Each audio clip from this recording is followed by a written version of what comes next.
Bismillah, hari ini masih terkait dengan materi cerpen atau cerita pendek, tapi pada tujuan kali ini berbeda. Kalau kemarin memahami unsur ya, kebahasaan dari teks cerpen, ya strukturnya gitu kan ya, dan unsur-unsurnya. Nah hari ini kita akan belajar bagaimana cara menyajikan gagasan atau perasaan ya dalam sebuah cerita pendek. Artinya kalian di sini nanti akan praktik menulis, memproduksi sebuah cerita pendek seperti itu. Dan alhamdulillah kemarin dari Badan Bahasa Provinsi Banten mengadakan pelatihan ya untuk guru-guru se-MGMP tingkat Tangerang Selatan itu menyampaikan ada lomba tentang menulis cerpen pariwisata. Nah, ini Ustazah akan mengajak mewajibkan semua kelas 9 untuk mengikuti lomba tersebut. Nah, bimbingannya di kelas Ustazah di setiap pekan hari Seninnya gitu ya. Baik, nanti setelah pembelajaran ini diharapkan teman-teman bisa memahami ya, menyusun bagaimana sih membuat sebuah cerpen. Tentunya ada langkah-langkahnya, ada persiapan-persiapannya. Yang pertama nanti kita akan menyusun kerangka cerita dulu, ya. Kemudian kita dari membuat kerangka mengembangkan dalam sebuah cerita yang utuh nanti bagaimana gitu ya. Dan nanti harapannya keluar dari Askia teman-teman sudah punya karya. Sebelumnya kan sudah pernah lihat ya kakak-kakak kelasnya menghasilkan karya ya, buku dan sebagainya, buku kumpulan cerpen. Nah, Ustazah izin untuk share screen.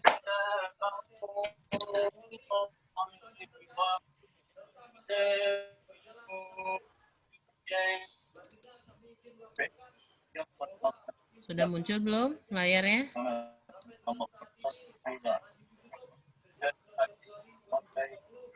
Halo? Sudah muncul. Betul ya? Apa tuh yang kelihatan? Aduh, aduh. Kelihatan ya? Apa nih?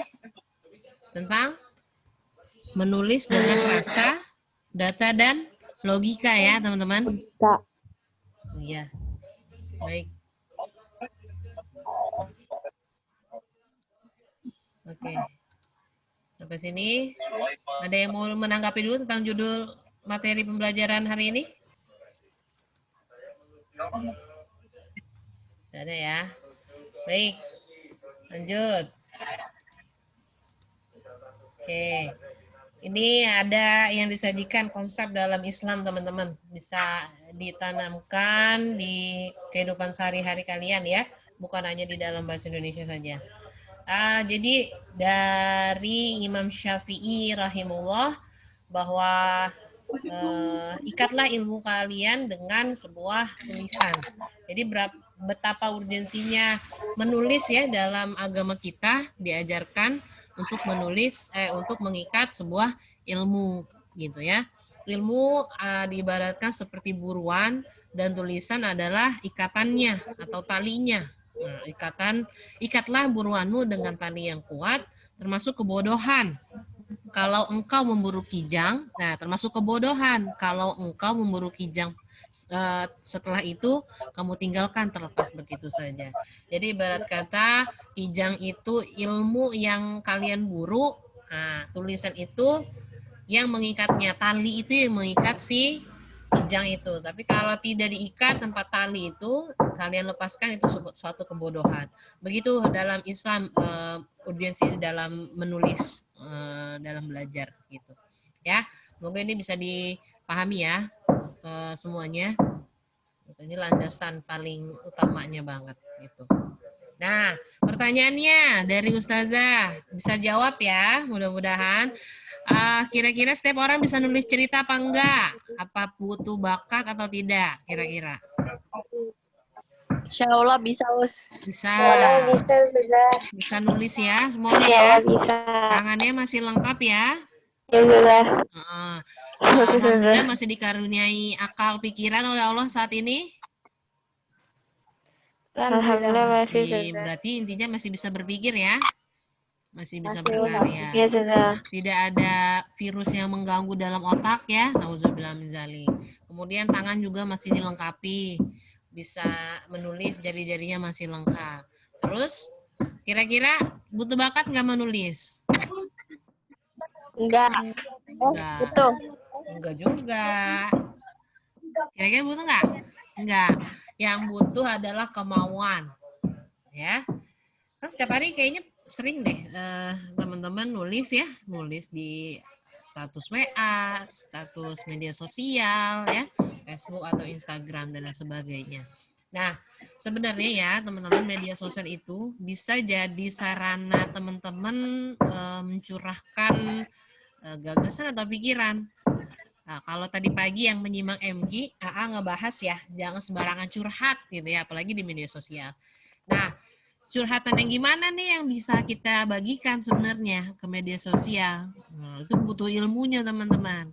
Curahan yang bisa menginspirasi orang tuh seperti apa? Itu dalam bentuk cerita. Banyak loh kalau kalian mengikuti beberapa akun.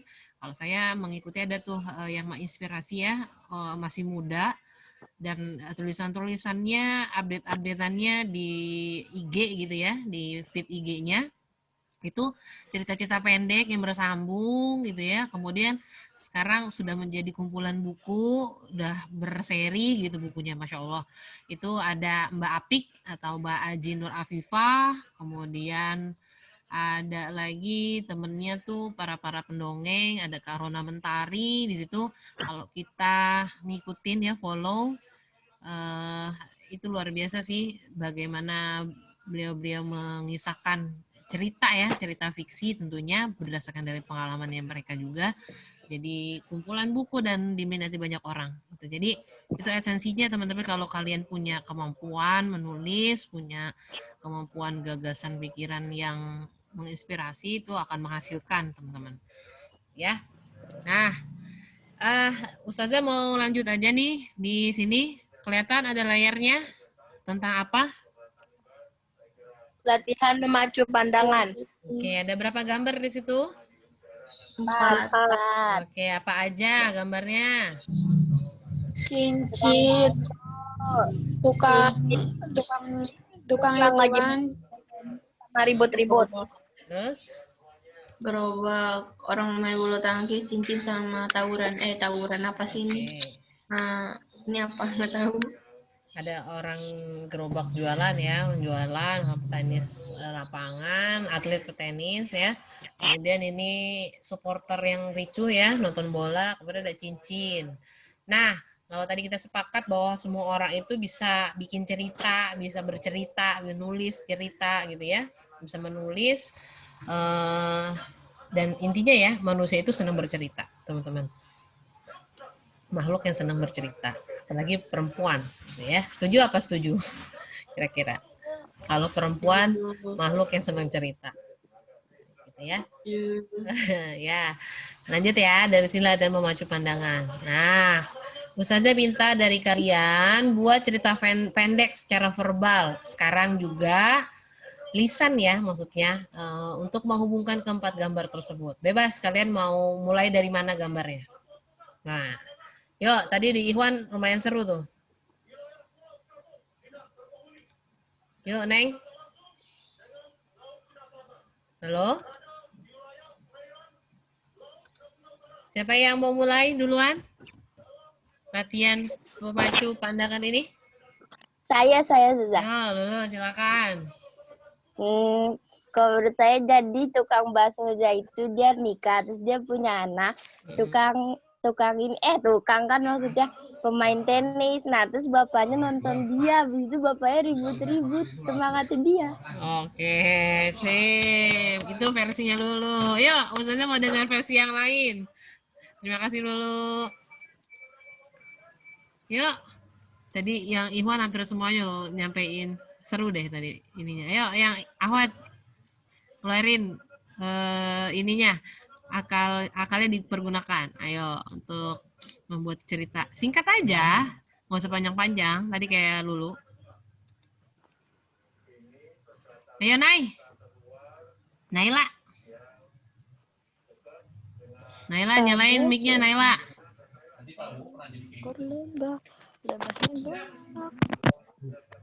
Naila yang biasa nulis di Wattpad kan nih? Yo Naila dinyalain mic-nya Naila. Nyalain dulu mic-nya Saya tahu. Hah?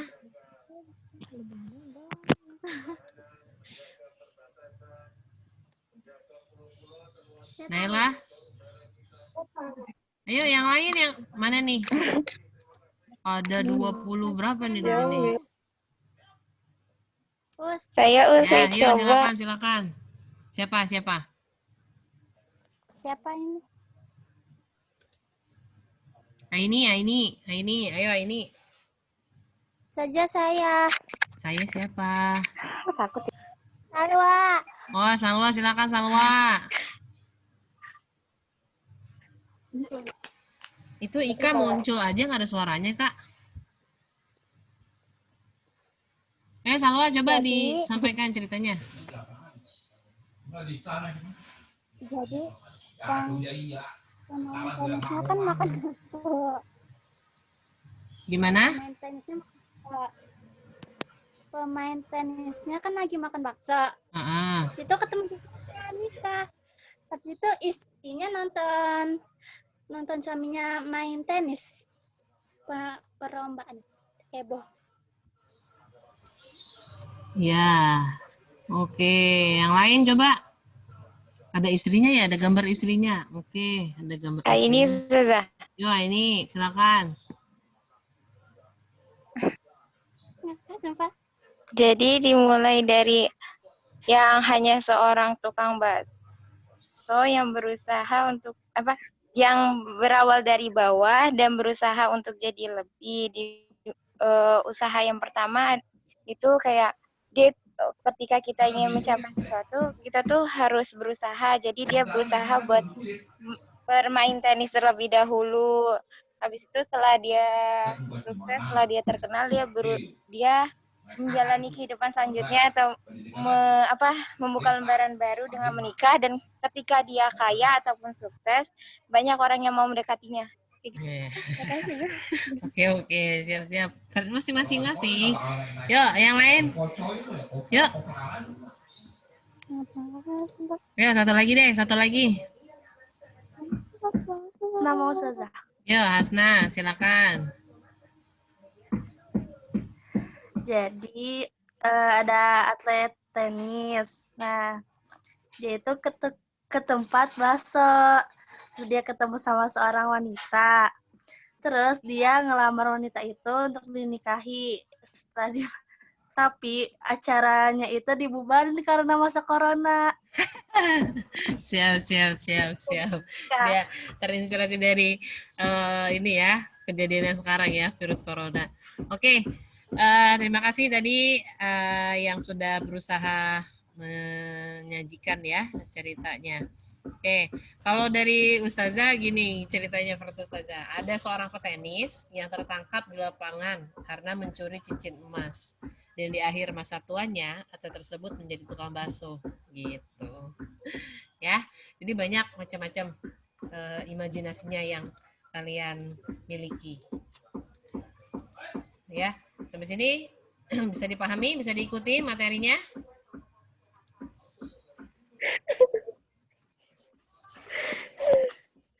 Kenapa? Kok ada yang nangis? Ada dia nangis. Oke, nah selanjutnya teman-teman, kelihatan nggak? Ngakak. Kelihatan sudah. Nah, ini berprestasi di musim pandemi. Jadi Ya, ada yang mau ditanyakan? Ini hijau semua, Ustazah. Apa? Ini layarnya hijau semua. Layarnya hijau semua. Heeh. Hijau semua. Coba Ustazah stop dulu.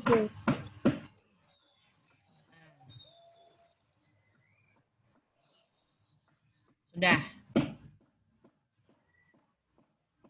Sudah muncul belum? Sudah. Oh ya. Oke.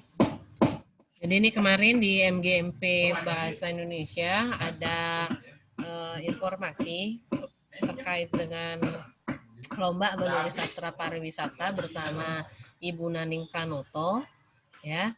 Nanti gimana sih Ustazah sastra pariwisata itu macamnya? Nah, setelah ini Ustazah akan bagikan link, kalian baca ceritanya, mudah-mudahan terinspirasi bagaimana nanti menulisnya, gitu ya. Tapi untuk pertemuan selanjutnya, teman-teman setelah belajar ini bisa menyusun sebuah kerangka cerita dulu ya, belum membuat cerita, tapi membuat kerangkanya dulu, gitu. Nah, ini Ustazah akan ikutkan, coba mengikutkan dulu semuanya untuk mengikuti lomba menulis sastra pariwisata ini. Nah, ini dulu kita pahami dulu konsepnya. Apa itu cerpen sastra pariwisata? Ya, kita artikan dulu, kita maknakan dulu bahwa cerita pendek itu atau cerpen cerita yang ditulis sekali duduk ya, bukan dibaca sekali duduk atau ditulis sangat pendek gitu ya. Mengisahkan hanya satu permasalahan ya yang dialami oleh satu tokoh dan disajikan solusinya. Intinya sederhana sekali gitu ya. Latarnya juga sederhana, permasalahannya satu saja, tidak muncul masalah baru lagi seperti layaknya kalau kita baca novel gitu ya. Tokohnya juga tidak terlalu banyak yang dilibatkan, gitu. Nah intinya tadi kalau saja bilang cerpen itu bacaan sekali duduk, artinya dalam sekali baca kita sudah tahu bagaimana sampai akhir kisah ceritanya, gitu. Sudah dapat solusinya dari permasalahan atau konflik yang disajikan dalam cerita pendek itu. Nah, kemudian dalam cerpen sastra pariwisata ini gimana? Unsur-unsur kepariwisataan di sini yang muncul. Apa aja kepariwisataan? Ada mitos ya, mitos tentang tempat pariwisata tersebut atau kulinernya ya. Wisata kulinernya dalam cerita itu, kemudian keindahan alamnya kah atau tentang kerusakan alamnya kah atau ada unsur pelestarian alamnya di tempat pariwisata itu gitu. Itu yang menjadi point of view-nya atau sisi yang ditonjolkan atau yang diangkat dalam bagian penting dari inti cerita atau kisah dalam cerpen sastra pariwisata itu. Begitu teman-teman. Nanti kalau ada pertanyaan boleh diajukan. Di sini Ustazah lanjut lagi ya. Nah, panjang cerpennya ini lazimnya atau biasanya naskah itu terdiri dari 1.000 sampai 3.000 kata. Nah, cerpen itu atau 2 sampai 3 halaman. Nah, kemudian untuk lombanya ini yang akan kalian ikuti kategorinya masuk ke kategori A. Panjang naskah cerpen antara 1.000 sampai 1.500 kata. Dan ditulis, nah ini nih, ditulisnya dengan Times New Roman, fontnya 12 untuk naskah, untuk font judulnya ditulis dengan huruf kapital. Contohnya seperti ini untuk judul, misalnya penulisannya ya, Jembatan Cinta Bernyawa Puisi. Misalnya. Nah, dari mana saja inspirasinya, imajinasinya cerpen itu terbentuk? Yang pertama adalah bahwa kita manusia tadi Ustazah sudah sampaikan, kita diberikan akal pikiran ya untuk berpikir, tentunya digunakan untuk ya bisa membayangkan, menciptakan gambar, lukisan, karangan dan lain sebagainya. Nah, kejadiannya itu berdasarkan kenyataan atau pengalaman seseorang ya secara umum. Yang kedua, dari mana imajinasinya? Tumbuh dari otak yang kita berikan stimulus, entah itu dari bacaan, dari pendengaran yang kita dengar setiap hari, atau dari tontonan, asupan untuk gizi otak kita itu apa? Itu akan tergambar imajinasinya. Seperti itu. Ya, itu akan membantu seseorang menciptakan sebuah karya dalam bentuk tulisan tentunya. Ya, semoga sampai sini bisa dipahami ya, teman-teman. Nah, coba sekarang latihan lagi nih. Bagaimana kalian bisa berimajinasi tentang sebuah gambar yang Ustazah sajikan di layar? Gambar apa sih di layar, teman-teman? Gurun. Burun. Oke, apa lagi? Yuk, coba diimajinasikan, kalian ekspresikan imajinasi kalian terkait dengan gambar yang Ustazah sajikan. Yuk, Nira, yang lain boleh dibuka videonya. Kalau nggak ada, yuk Naila.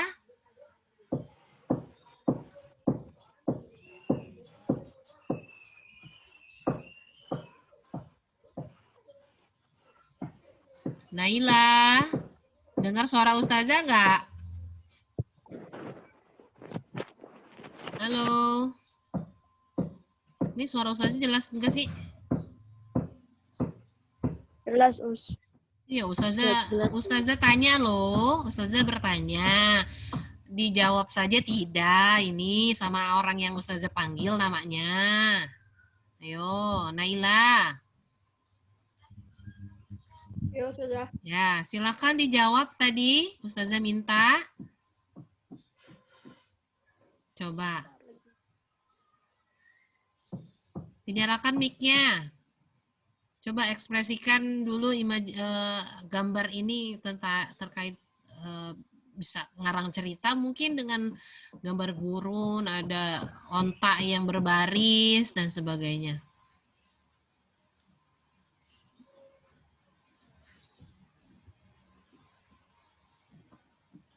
Yuk, aduh waktunya udah mau habis lagi, 9 menit.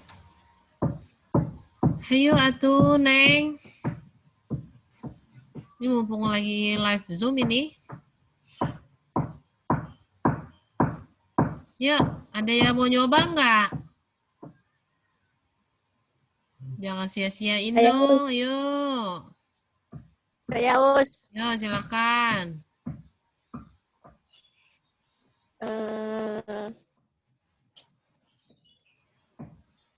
Pada hari itu, saya dan kawan-kawan sedang melakukan safar melewati sebuah gurun yang luas. Terus? Kalau offline nih biasanya Ustazah latihan imajinasinya pakai beberapa alat gitu. Tapi tidak memfungsikan alat tersebut seperti fungsi biasanya. Nah, untuk virtual ini coba deh digali misalkan ini gambar gurun, misalnya bikin cerita. Ada misalnya pedagang dari mana melintasi padang pasir bersama teman-temannya menggunakan onta, kemudian ia melihat sebuah oase atau sumber mata air di sana, ternyata hanya sebuah fata morgana, bahwa mereka sedang dalam posisi kepanasan, kehausan gitu kan. Nah, di situ berimajinasi lagi. Mereka mendatangi itu ternyata hanya fata morgana, kemudian mereka gali-gali lagi pasirnya, ternyata mereka menemukan sebuah botol ajaib. Mereka buka, tutupnya keluar jin dan sebagainya misalnya. Itu namanya berekspresi imajinasi dalam gambar ini misalnya. Gitu. Ya, jadi banyak sih sebenarnya untuk melatih imajinasi ya, teman-teman. Mudah-mudahan ini bukan hanya sekedar penuntasan kewajiban ya, teman-teman. Karena Ustazah sejatinya pengen banget kalian keluar dari Askia itu udah ngantongin karya gitu. Punya karya yang bisa dinikmati oleh banyak orang. Gitu, yang bermanfaat. Kalau tidak berkenan, silakan keluar saja dari kelas Ustazah, ya teman-teman semuanya. Kalau tidak mau menyanggupi apa yang Ustazah akan bimbing hari ini. Itu aja, nggak mau capek-capek ustazahnya. Ya. Nah, ini unsur yang kemarin sempat kita bedah ya, terkait dengan unsur-unsurnya yang nanti kalian akan buat dalam kerangka cerita. Ada tema, kemudian ada alur atau plot, ini berisikan peristiwa ya, urutan kejadian. Mulai dari perkenalan, konflik, klimaks, anti klimaks, sampai penyelesaian. Kemudian setting atau latar atau tempat. Ika enak banget sambil tiduran Kak. Saya mau dong Kak. Lagi sakit apa gimana Kak?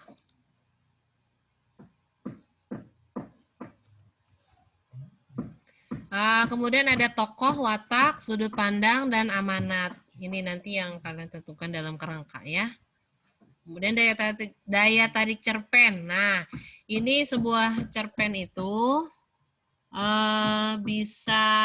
harusnya bisa punya daya tarik ya. Genrenya ini kalian nanti bebas bisa menentukan mau suspense-nya itu bisa suspense atau ketegangan ya, atau romantis, parodi ya bentuk ceritanya, atau balada petualangan, religi, perjuangan hidup, atau horor ya, cerita horor, di situ kriminal atau paduan keduanya gitu ya. Nah, ini yang bisa kalian pilih nanti untuk menentukan cerita pendek pariwisata. Nah, ini tipe-tipe konflik.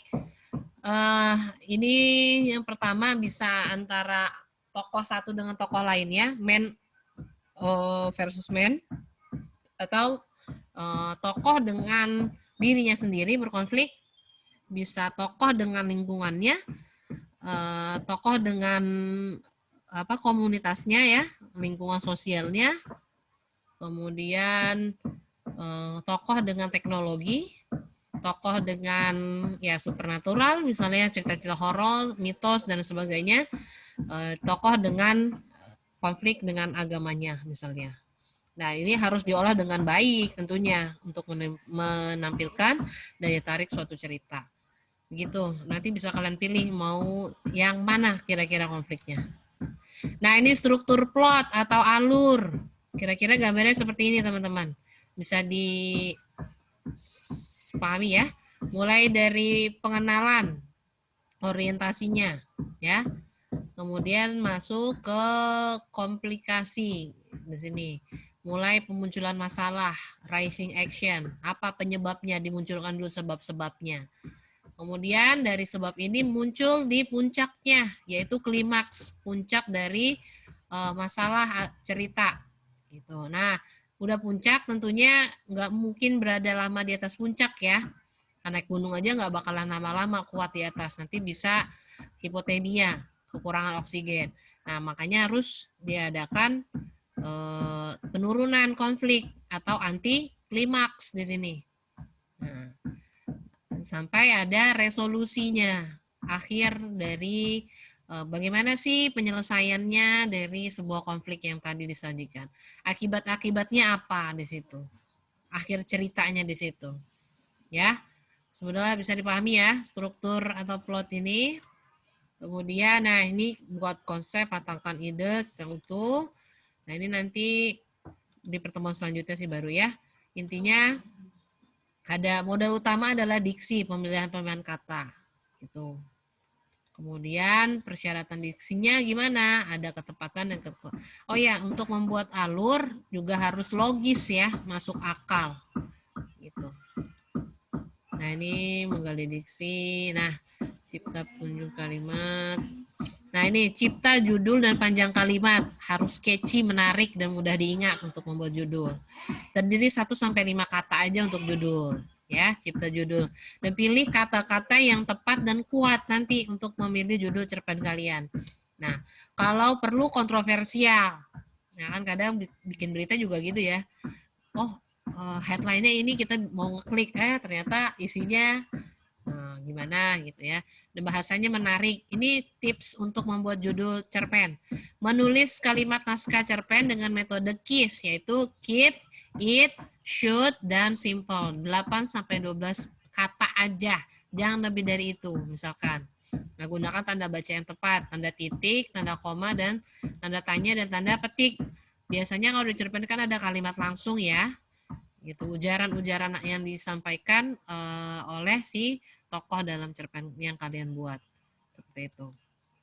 Nah, nggak usah. Nah, ini yang perlu kalian juga ingat. Pembaca itu kita nggak suka yang bertele-tele dalam cerita, apalagi cerpen ceritanya pendek gitu kan ya, banyak mengulang kata atau menjiplak. Nah, ini menjiplak apalagi, ini tidak diperkenankan sama sekali. Jadi pure harus originalitas karya kalian. Isinya tidak menggurui ya, kalau menggurui kan agak bosan ceritanya gitu. Ditulis apalagi ada banyak-banyak jargon dan sebagainya. Nah, untuk penulisan penggunaan tanda baca juga ini perlu diperhatikan. Karena pembaca juga kalau lihat penulisan tanda bacanya udah banyak kesalahan, dia udah malas baca. Gitu.